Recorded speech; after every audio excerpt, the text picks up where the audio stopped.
am 12 ani, mă dau pe trotă de un an, mă dau pe un MGP PX8 Pro, albastru și verde. La el am modificat trota de spate cu una de la Supli Eagle, roșie. Sunt foarte mulțumit de trotă și vă recomand să vă apucați și voi de trotă freestyle. Eu sunt Robi, mă dau pe trotinetă de aproximativ un an.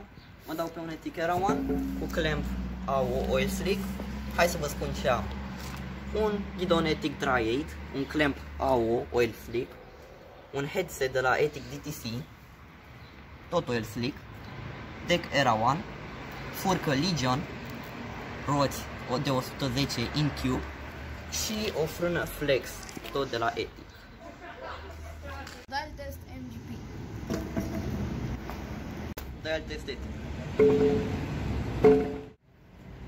No way, Jose. I might just KO the perk up in my bay. Go run up on me wrong, turn his head into a bay. Go on the opposition block, just like a Lego. I'm big, homie, bitch, so you know that I got serious shit. What you say? Yeah, might know what the fuck going on in the lead chopper, nigga. Shot her from 3, nigga can get beat.